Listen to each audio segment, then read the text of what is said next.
Greetings, everybody, and welcome to a live stream recap. Maybe the last live stream recap ever, depending on how bad this one is received and how the community reacts to it. And of course, it's all about the almighty dollar. So, with that being said, let's show you right away what is going to be the next collaboration for both JP and Global. And yes, once again, Gumi is going to lean into that desperation mode of pulling out one of the most popular Final Fantasies, Final Fantasy VII. And as a person who Final Fantasy VII is his absolute favorite of all time, and has loved Rebirth, Advent Children, Dirge of Cerberus. I played Dirge of Cerberus multiple times on stream as opposed to other games that I have dropped. I just love it that much.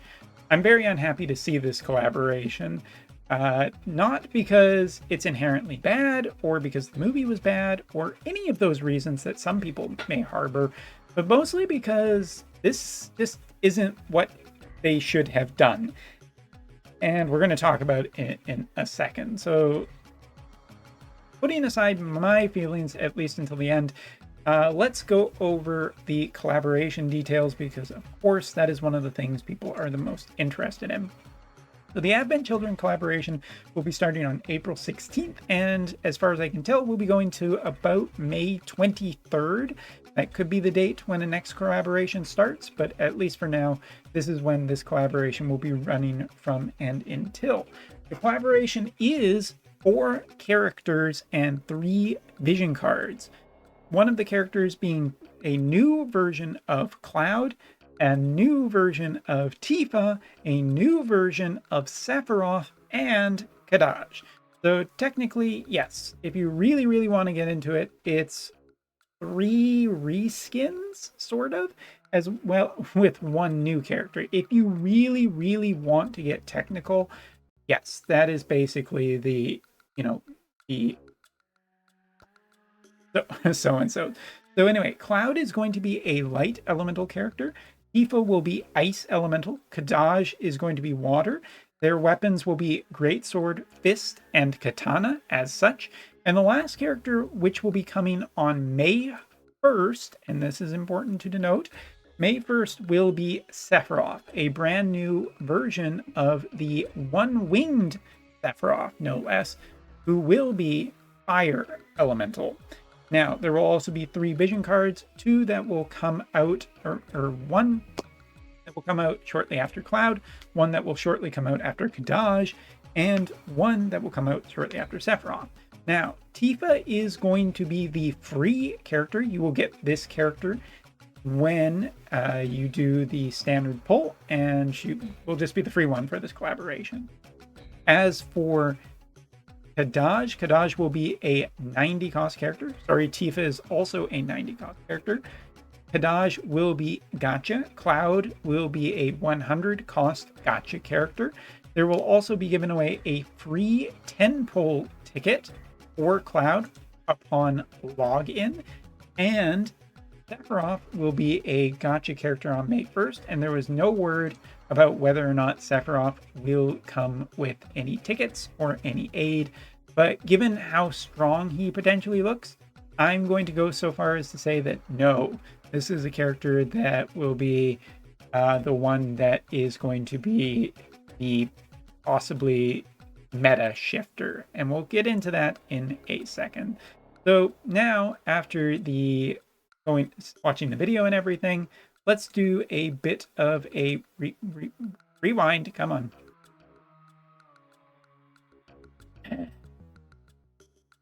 Technology. It works sometimes when I want it to.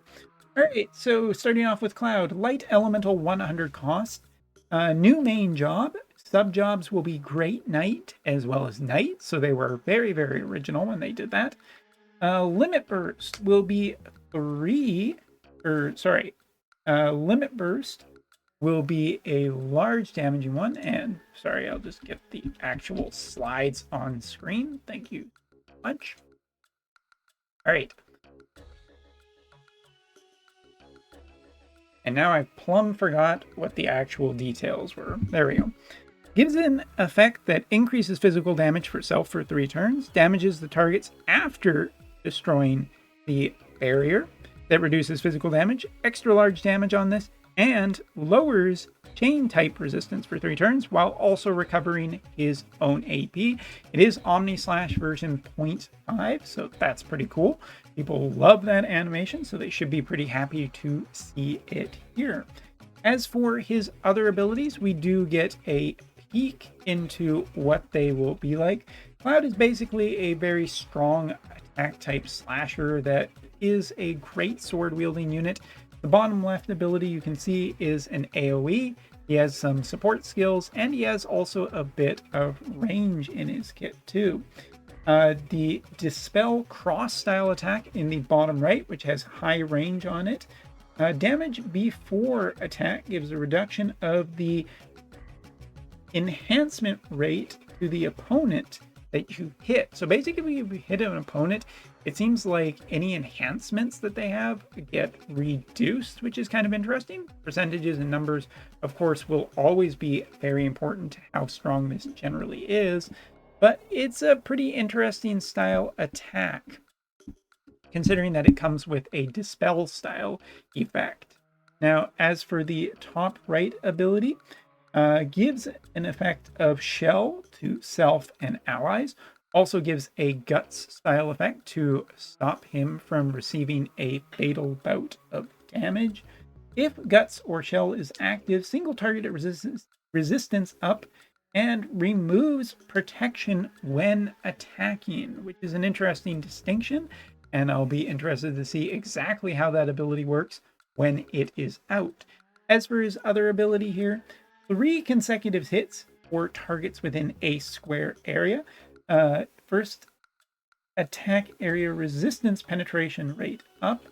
And yeah, just going to be also has a bit of extra accuracy to it. So Cloud looking to be a very fierce and strong attacker type.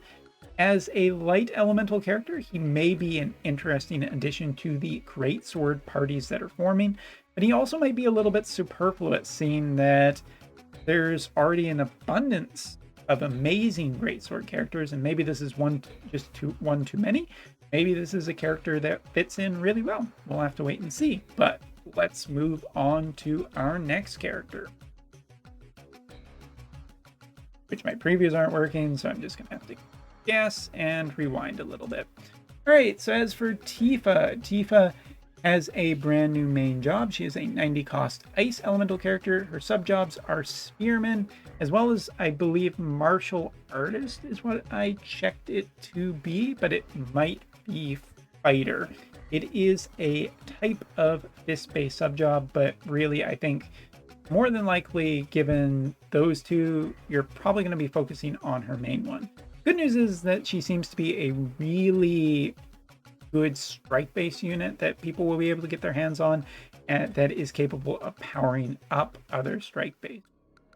So critical avoidance down is one of the things that you get on her limit burst. She does have a return effect on it as well, which, checking my quick translate, reducing target's chain type resistance for 3 turns, dealing 2 consecutive damages, and reducing critical evasion. It is a single target ability, so you may want to put her, interestingly, with the new version of Mont, seeing that ice and earth are 2 elements that can actually synergize together. Might be one place where she is really good, since some of her attacks are single target. And with that being said, taking a look here. All right, I think the one that I want to start with is the top right one here, which is Dual Blizzard. Reduces single target resistance by a certain percentage for up to 2 targets. Reaction ability rate is greatly reduced, and also has Frostbite too, which is kind of fun. I do like Frostbite as an actual status effect, especially on ice elemental characters, but I think it's a pretty neat one, and it might synergize well and go well with Mont being able to silence enemies. We'll have to see what the actual percentages are, whether a master ability or anything has a up rate for a chance to it actually do go. As for her other bottom right ability, which is offensive, AoE with high range on it. Interestingly, an ability that destroys physical barriers. So anyone who is looking to potentially have a barrier destroyer, Tifa can actually do that. Now, her bottom left ability I've translated before, and it came out interesting, so I'm going to just do it again. Increase elemental chain resistance as well as strike attack resistance penetration rate of all allies within range for 4 turns. Creates a barrier that reduces physical damage on itself 4 times and also gives an HP restoration effect on her other abilities. I think that Tifa looks pretty cool for a free unit. She is a ice elemental character through and through, and with barrier destruction as well as frostbite, she might actually earn a place of being generally decent and a slightly lower cost unit. Either way, I'm happy that the first copy is free, given that this is looking to be an expensive collaboration once we talk about the fact that there are 3 vision cards. All right, moving on. Kadd. Now, Kadd's Limit Burst is going to sound very familiar, but before we get to that, Water Elemental 90 cost character, Twin Blade Katana wielder, kind of description is his first job, Battle Axeman, as well as Hunter for subs, which Battle Axeman I'm quite happy to see. Hunter is interesting, but this character is described as having really, really good range, and as we will see, that's kind of generally good. But his Limit Burst, a large AoE that removes Immortal Spirit Guts, survive a fatal hit, as well as re-raise, and is a sure hit damage ability, extra large in a large AoE. If it sounds like Sephiroth's Limit Burst, it basically is, but hold on. Wait a minute, there's more. Billy Mays here telling you that he will also get AP regeneration of a small amount for 3 turns. Pretty cool. All right, moving on. So now we're going to talk about his other abilities, which if I'm going to say anything about Kadd, I actually think that his abilities look really, really interesting since they have a high amount of range on them. But first, top right ability, Human Physical Killer, or Human Physical Human Killer will be a buff that he can give, as well as haste and, interestingly enough, human resistance. So not only does he actually up Human Killer on increasing his damage capabilities through that way and making himself effectively faster, but the fact that he can also give himself human resistance is pretty neat, since it is a very rare thing to see on any character in this game. So quite happy to see that. Also gives accuracy and physical damage reduction effect. So Kadd is kind of interesting for multiple reasons, just for his single buff ability that seems to do a lot for very little. As for his other attacks, which have very high range, 2 consecutive attacks on 2 targets with physical barrier destruction as his bottom left ability, and as I've said, very high range on it, so I think it's very flexible. Chaining effect, which is always nice to see on characters, and yeah, removing physical barriers is plenty useful when you can get it to happen, or June gets in and smashes people's face in with a hammer. All right, as for his bottom right ability, attack that greatly reduces defense by a certain percentage against 2 targets with higher accuracy too. So defense shred is something that is generally nice here. Look at this. This is a pure offensive character that is quite capable of killing many, many different characters from a high range. So I have to say that I think Kadd will make quite a splash with June just a little bit later. But that was not all. Skipping ahead a little bit, we are going to be talking not about this, not about this, not about the quiz that happened. Oh dear, Umbra needs to actually search through the video. There will be an event where you'll be taking on Kadd and One Wing Sephiroth. Cloud's phone will be the accessory that we get from it. I'm having trouble finding where the heck they hid. Ah, we're getting close. A little bit of a spoiler for what we're about to talk about. So Sephiroth, a brand new version, Fire Elemental 100 cost, will be added on May 1st. And while they haven't talked about any of his other abilities, the limit burst here is generally enough to make him incredibly noteworthy and potentially worthy of just ignoring all three other characters that we've talked about so far. So, the returning hero is his main job, Soldier is his sub, and Axe Knight is his other sub job. I have to say, Axe Knight here is looking pretty good and is generally pretty strong, so cool. But now, let's me read this in full. Damage, extra large, sure hit, reducing all attribute resistance of targets within range for 3 turns, and a curse effect that makes enemies affected with it unable to recover HP for 3 turns. That's right, Sephiroth is coming back to the game, even though he's never actually left it, as a brand new 100 cost Fire Elemental character with a brand new status effect, the Curse effect. Now, he is described as a Vanguard physical attacker, a job that has a variety of attack methods, such as triple attacks, and attacks over a wide range that allow you to start the battle with a barrier thanks to support abilities. So he starts with a barrier which will make him incredibly difficult to kill, but his limit burst has higher range than Kadd's and is still a massive AoE, which means that it's likely to hit multiple targets with it. But the fact so many characters nowadays require to survive abilities that regenerate HP, be they on counters, be they on through abilities, be they through just automatic things, such as when your tank gets hit enough, their HP falls below 50%, and they get an HP restore. Allows a lot of teams to go much longer than they previously could.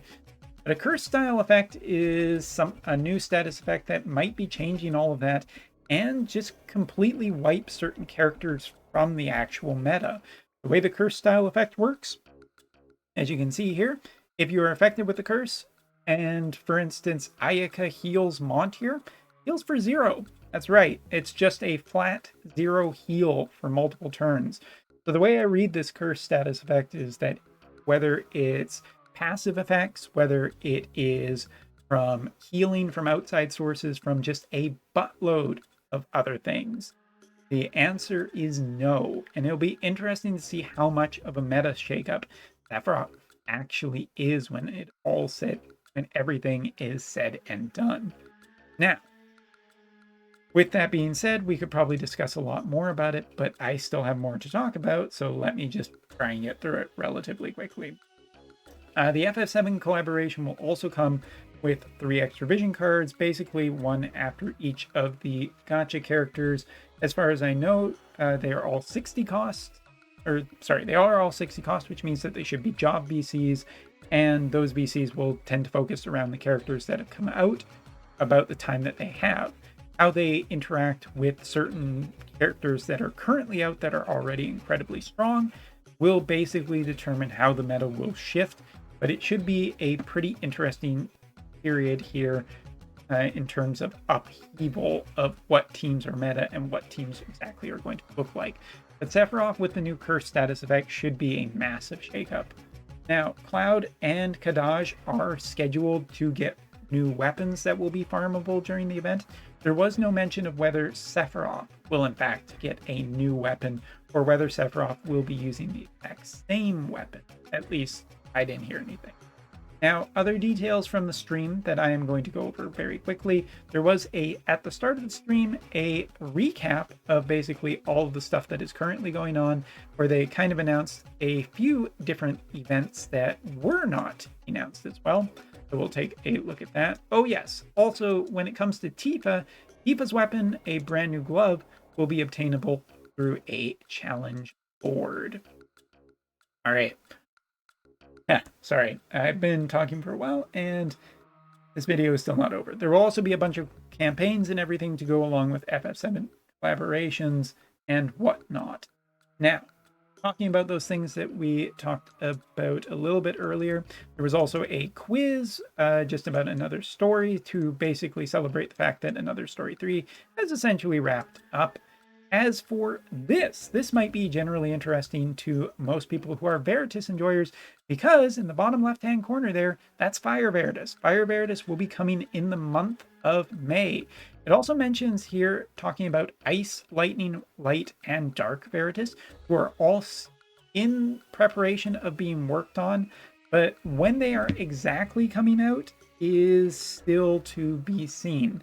The actual kanji here, I had a little bit of trouble, but it says preparing for the 5th edition and beyond. So it sounds like it will be quite a while before we have all of the Veritas. But the interesting thing as well here is that we see up top a table with wind, water, earth, as well as fire Veritas, and an actual schedule for when they will be released, as well as when their updates will be. Notable things here, Wind Veritas will be getting a weapon in or towards the end of May. Water Veritas will be getting her Limit Burst enhancement at the end of April, as well as apparently her weapon will also be coming at the end of April. So Veritas weapons is something to look forward to. As for Earth Veritas, his enhancements, it looks like his Dream enhancement will be coming towards the end of May. End of June will be a Limit Burst enhancement, and weapon will be also towards the end of June. As for Fire Veritas will be implemented in the month of May and will be specifically attached to, wait for it, PvP. Congratulations. That's right, you'll be having to grind out PvP if you want to get this Fire Veritas, who will be coming around the same time as Sephiroth. Go figure. But all of the rest of his stuff will be scheduled at a later date, but will probably follow a very similar structure to what the rest of the Veritas are getting. But there you go. There is an update on the Veritas. Also, for Globalers, as a bit of a heads up, JP will be receiving all of the multi-battle challenges returning starting as of April 16th. So Globalers might be able to expect this relatively soon as well. Dying. First off will be the weapon, then will be the snake tank, and last but not least, the brand new one will be Asmont, returning from the end of Another Story 3 for about a week for players to challenge him. This will follow the exact same type that we've seen before of the lottery style system. For people who are able to beat him handily, you'll be entered into a draw for fabulous prizes if you can beat him. We'll see if the Bart style chaining effect or whether this is going to have to be done specifically with the new version of Mont. Maybe Mont, the actual counter to Mont, which sounds as dumb as I thought it was going to. Story will be getting an update as of April 23rd for JP that will be continuing from a pretty major update, and there will be a bunch of campaigns starting around Golden Week for JP. Whether and when these will appear for Global, we'll just have to wait and see, because this is a JP stream. As for updates, other than Proxy Battle, most people should not expect too terribly much in the way of quality of life, as essentially the only thing on the docket that seems to have a definitive date is Guild Proxy Battles settings being updated into the month of April, and everything else is just a general, it'll be coming sometime in the future thing. As for Guild Reserves, it is still on the docket for being eventually implemented. And for me, as a representative of part of the community, let me just tell you, probably don't need to put any effort into it. We wouldn't mind if it just disappeared. So anyway, that is that. There will also be a friend present campaign where I think it has something to do with getting units or people to play the game. I didn't pay too much attention because I'm not doing recruiting for them.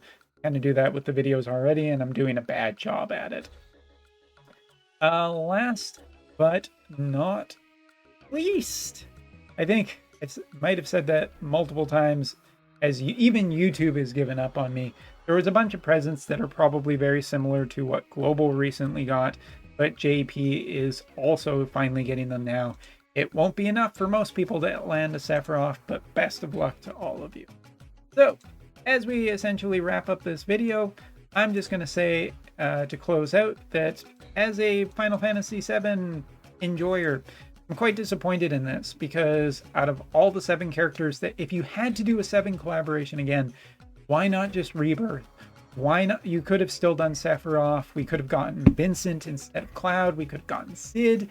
We could have gotten the rest of the actual main cast, Kate Sith, Red 13. There was a much better option, I think, for doing this, and it kind of shows how desperate they are when they're just leaning right back into another version of Cloud, another version of Tifa, another version of Sephiroth.